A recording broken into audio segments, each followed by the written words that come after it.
Welcome to your second stimulus check update, stimulus package update, and stimulus news report for Wednesday, November 11th. First, I just want to start off by saying Happy Veterans Day to all the veterans out there of all branches. To all those who have served or to those who continue to serve, I just want to say thank you for your sacrifice and your service. Now, let's get into the stimulus update.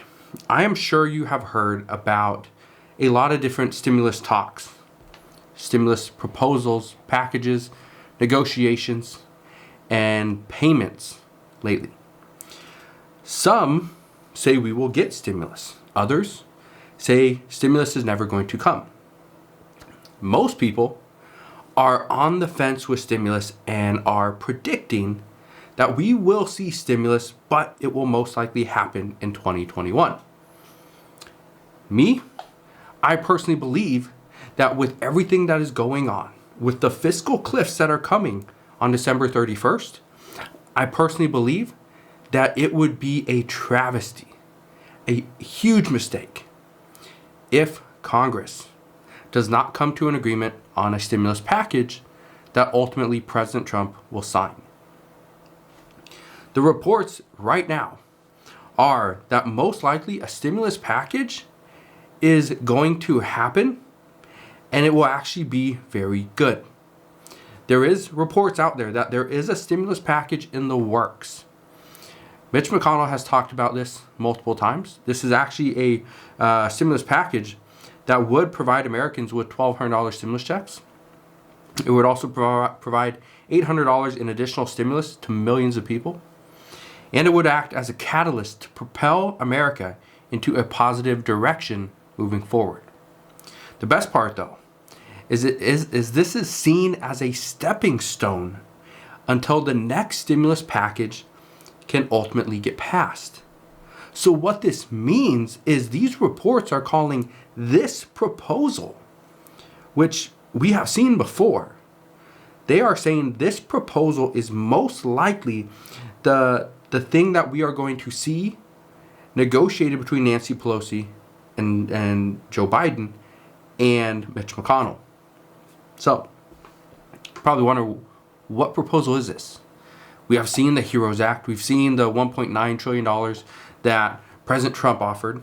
We have seen Mitch McConnell's $500 billion skinny bill. But what is it? If you remember, back in August, at the beginning of August, Mitch McConnell had a bill that he was proposing. It was for $1 trillion, and this was something that never really got off the ground. The GOP, Senate Republicans, actually didn't support this at this time.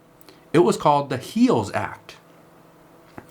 Now you're probably thinking, okay, well, if the GOP didn't support this back in August, what would change to make them support this now?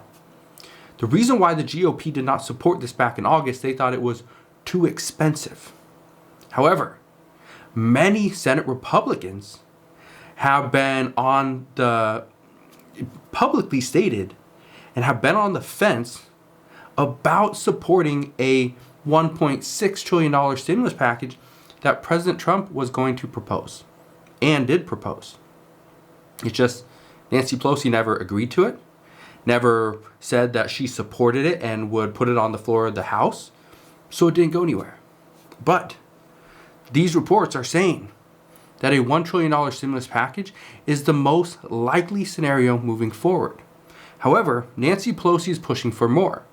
Experts predict that the $1 trillion price tag is as much as Senate Republicans are currently going to support at the moment. But they are open to leaving the door open for additional stimulus packages in 2021. After we see how the economy reacts to a $1 trillion stimulus package being introduced. If this does wonders for the economy and gets everybody back to work, brings the unemployment rate down, the economy's open, the virus is gone, then we probably don't need another stimulus package. But what they're saying is that if Democrats are guaranteed additional stimulus in a few months, if needed, then many experts anticipate Nancy Pelosi will accept a $1 trillion stimulus package as long as the right pieces are in place for giving stimulus to the economy, the American people, and providing funding for testing, tracing, treatment, and vaccines. Here's what we know will most likely be in a $1 trillion stimulus package proposed by Senate Republicans, specifically Mitch Mcconnell. And the report is indicating that they pulled this information. They pulled this, what's in the stimulus package, from the original HEALS Act. However, they got rid of a few things that were not COVID related, and they mixed in a couple other things because of what Nancy Pelosi and Democrats truly want. So here's what would most likely be in a $1 trillion stimulus package. It would start off with $1,200 stimulus checks to the American people, $1,200 for filers, $1,200 for their spouses. This would not go to anybody with an ITIN number. It would, however, provide $500 for all dependents. So no matter the age, adult dependents would still get a $500 stimulus check. However, it would not be a $500 retroactive stimulus, which means that if you didn't get the stimulus check the first round through the CARES Act funding, then you wouldn't get any additional funding for the second stimulus check. You'd only get the second, not the first. So, still better than nothing. This would also provide $200 per week in unemployment plus up, and this would go on until January 31st. They put the date as January 31st, and this is just speculation as far as the date. And the reason why they put January 31st is because that would be when Joe Biden would ultimately come in and have about a week, a little more than a week, to make some adjustments, try to do something himself, and he would be the one signing the bill. However, right now, $200 per week is $200 per week more than what people on unemployment are currently getting. Also, this would be $800 per month in additional income. $800 per month is seen as a very good bonus, very good plus up for unemployment. It does not state whether this would include unemployment benefits for the self-employed and gig workers as currently, as that's how it's currently at. But on December 31st, that is one of the fiscal cliffs, is unemployment for self-employed and gig workers expires. So we don't know if this stimulus package, again, this is just a report saying this is what would most likely be in it. But again, we won't know until Mitch McConnell actually comes out with a new proposal. And chances are we won't know this until most likely next week, once the House goes back into session. Also, there would be $100 billion for school funding. Democrats would like $200 billion, but $100 billion is still better than nothing. $200 billion for PPP funding, plus tax incentives for small businesses. Most likely, this $200 billion would come from the $300 billion of already allocated funds that the government has not yet spent. They would most likely take that money back and repurpose it in this stimulus bill. So that is good news. It would bring down a $1 trillion stimulus package closer to about $700 billion. It would also include liability protections for businesses, schools, and healthcare facilities. This would include forbearance extension. It would most likely have $50 billion or maybe a little bit more for rental assistance, but with the caveat as to it would only provide rental assistance to the hardest hit Americans, and there would be strict guidelines here. It wouldn't just be handed out randomly to anybody that said they had a COVID-related expense or they had a loss of income due to COVID. It would be a strict guideline. It would also provide funding for COVID, for testing, tracing, treatment, and vaccines. And it would provide $150 billion for state and local government funding. That's currently what's in it. What is not mentioned that has many people on the Biden campaign a little bit upset is that because they do support this, is on the Biden campaign, they support hazard pay, as do Democrats. Biden has stated that he supports federal hazard pay for all essential workers. Not all workers, all essential workers. This would be firefighters, police officers, first responders, people in the healthcare field, potentially teachers, people like that, government workers. Currently, reports indicate 1 out of 5 grocery store workers or retail store workers has contracted COVID. 1 out of every 4 essential workers has tested positive as well. Right now, working on the front lines has proven risky for all employees, and the employees should be compensated for this, for putting their lives on the line. In the COVID-19 Heroes Fund, it allocates $13 per hour for essential workers up to $25,000 as a maximum bonus. This would be a great incentive for employees to go back to work full-time as opposed to working only part-time hours. So this is one of those incentive programs, is to provide a little bit extra money to incentivize employees to go back to work, or, which is mostly the case, not just go back to work longer hours. Many employees are going back to work, but studies have found that many employees are not working as many hours in order to minimize the risk of contracting COVID. Not because there's not work available to them, it's to minimize the risk. So this report is saying by providing an incentive, a $13 per hour incentive, that may be the thing that gets employees to like, $13 per hour, I'll risk it. I'll go back to work. For many people who get paid less than $13 per hour, this is over 100% increase in pay. If you get paid $20 an hour, you're still $13 more as a bonus per hour is still a great incentive. However, Republicans are not for any form of hazard pay on a federal level. They just aren't for this.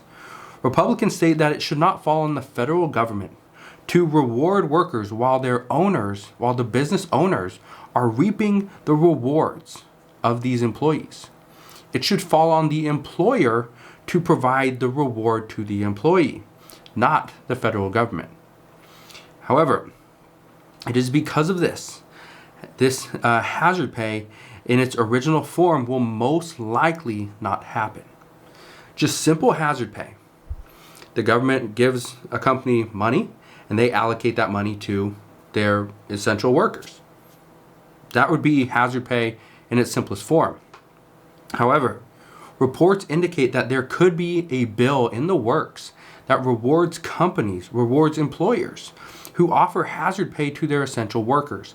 And this reward would come through multiple tax breaks. So there is a possibility hazard pay will come to you, but it would require your employer to provide the hazard pay, and then they would essentially be paid back a percentage, but it would come through tax breaks, not through just a simple check, here you go. So we will see what happens there, but this is potentially really good news for all essential workers, all teachers, healthcare workers, police officers, firefighters, government employees, anybody that is deemed essential. This could be a really good bonus for working during this pandemic. However, what you need to keep in mind right now when it comes to all forms of stimulus, right now, this is a negotiation.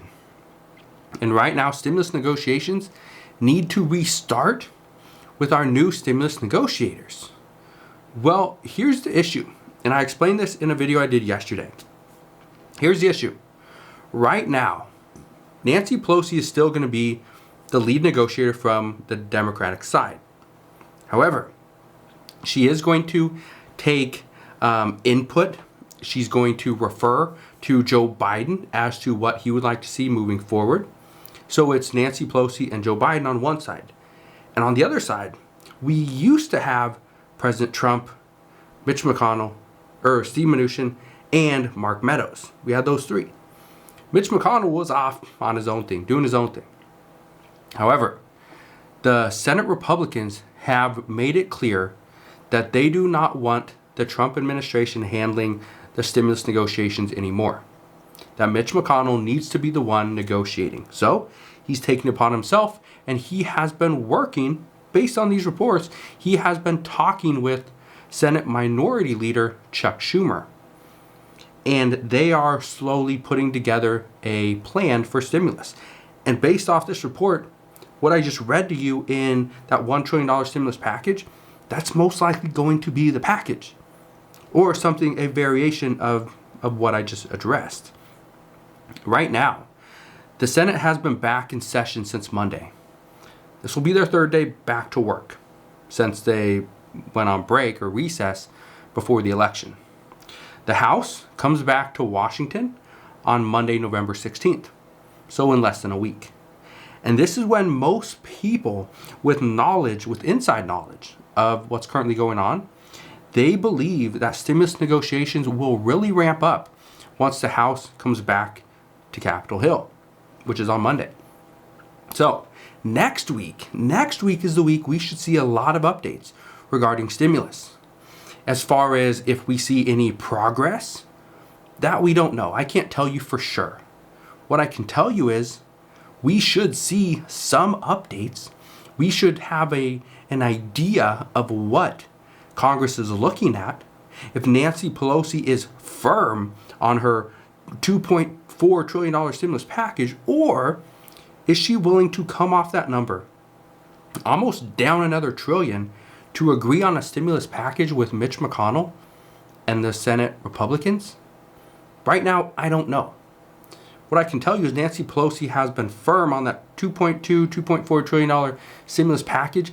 I don't see her coming off that number unless there is a guarantee for additional stimulus moving forward, or Mitch McConnell gives her at least $300 billion for state and local government funding. That's what we know right now. But there's also more important news that I want to address.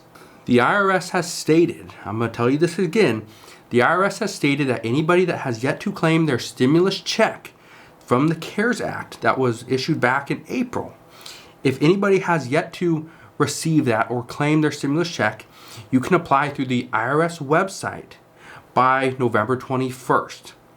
To get your stimulus check sometime in December.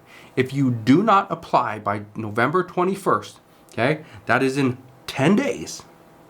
If you do not apply by then you will need to wait until you file your federal income taxes in 2021 to get that check. So the IRS is urging anybody that needs that money and wants to claim their stimulus check, do not wait and do it now. Also, last night, this is a big news. This is kind of breaking news last night.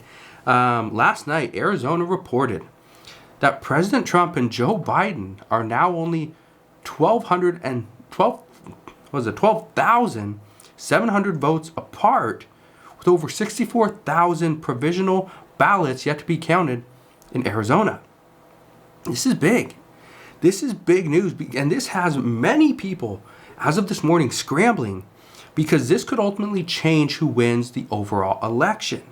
In the event that President Trump's multiple lawsuits uncover substantial, I repeat, substantial wrongdoing in Georgia, Pennsylvania, Wisconsin, and other places as well.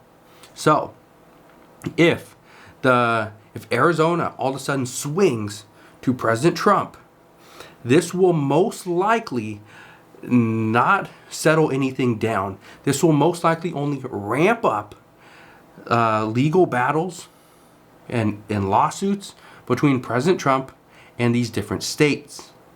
Right now, in Georgia, Joe Biden leads President Trump by roughly 12,000 votes. And this is going to a recount.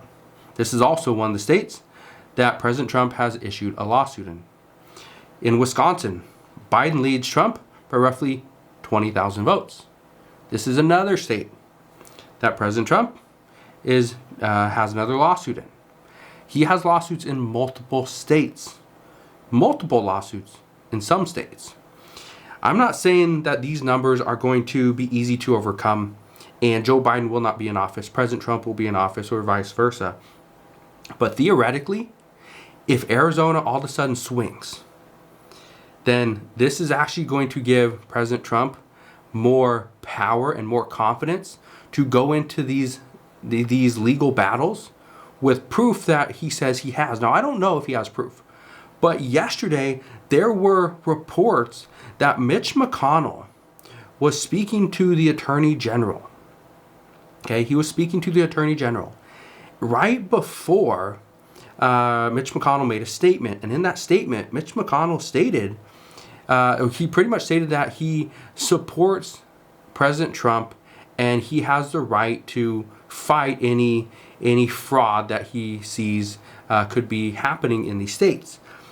So I don't know, again, based on this report and just based off the statement Mitch McConnell made, I don't know if Mitch McConnell got some type of inside information from the Attorney General, and that is why he made that statement, or it could be something else. Again, we just don't know. But that's just my take. Is right now it leaves the door open to many different possibilities. President Trump is technically not out of the election. The election hasn't been called. People keep saying, "Oh, Joe Biden has been. He was called. He was announced as the president-elect, as the next president of the United States." No, that's not true. That is not true because all these votes still have to be certified, and it hasn't happened yet. Some of the states don't even certify the results until the end of November, and in some states, for example, like California, they don't have to certify the results until like December 6th or 11th or something like that. It's like a month later, month past the election. That's when they certify the results. So right now, just understand, it could go either way. So we're, again, like I stated, some of these states are going to a recount. So I don't anticipate they'll swing 20, 30, 40,000 votes, but theoretically, it could potentially happen. Now, let's talk about COVID. It's a fun topic. Everybody wants to know about COVID, right? Well, here's what we know. In Canada, Prime Minister Justin Trudeau is urging municipal leaders to begin implementing targeted shutdowns as COVID cases surge. This is what's happening. In Ontario, they are seeing a 4.7% positivity rate in COVID. They conducted 29,000 tests and saw 1,388 positive cases. And for those of us here in the United States, we are seeing cases top 130,000 cases per day, multiple days in a row. And in Canada, in Ontario, they're seeing 1,300 positive cases, and they want to close down. This just shows how likely the United States is to issue shutdowns at some point. It will most likely be on a state-by-state basis, based on which states are seeing the most cases. And in order to minimize the cases and to minimize the workload in these hospitals, because as of yesterday, CNN reported that we had 61,694 hospitalizations here in the United States alone. That is over 2,000 more people than our last record high on April 15th. This means that hospitals are projected to be at capacity around the end of November and possibly the first week of December. And this is due to a 2-week lag time for cases to COVID deaths. This is not good considering that the end of November and the very early part of December is when experts predict we will see the highest case counts to date. This means that we will see the most hospitalizations after hospitals have reached capacity, which means there will most likely be a very high increase in COVID deaths. That's not good news. Now, I know many of you are worried about what's going on and what's going to happen moving forward. Honestly, so am I. But what I can tell you is all I can do is protect myself and my family. And I made a promise to you guys as well here on the channel. I'm going to do what I can to help you out by providing stimulus updates, by providing news reports, by giving you ideas, techniques, templates on ways to make money from home, and by providing answers to your questions that you guys have regarding stimulus, stocks, investments, finance, business, really anything. Anything that you guys need, I'm here to help you out. All you have to do, like I've stated multiple times before, is ask your questions down in the comment section below. I just want to thank you guys for continuing to support my channel and watch some of my videos. It is because of you. Without you, I would not keep creating stimulus updates, because if nobody wants to watch them, why would I create them? Also, I would not have a channel without you. You guys are the reason I create these videos. I love answering your questions. Sometimes I do not answer questions in the regular sense as to typing it up and commenting, but I will take your question and I'll put it into a full-on video. So if you have a question, ask your question. Then come back and watch the next video, because it might be the topic of the next video. So again, if you want to stay updated, I recommend that you go and subscribe to my channel. Just gotta click that subscribe button down below, and you can click that bell notification, so anytime I do post a new update, you will get notified of that video. But just want to thank you guys again for continuing to support my channel. If you can, go ahead, hit that thumbs up button. It just shows this channel a lot of love. It shows YouTube that you recommend this video to others as well. So again, thank you for watching. Consider subscribing, and I'll see you guys on the next one.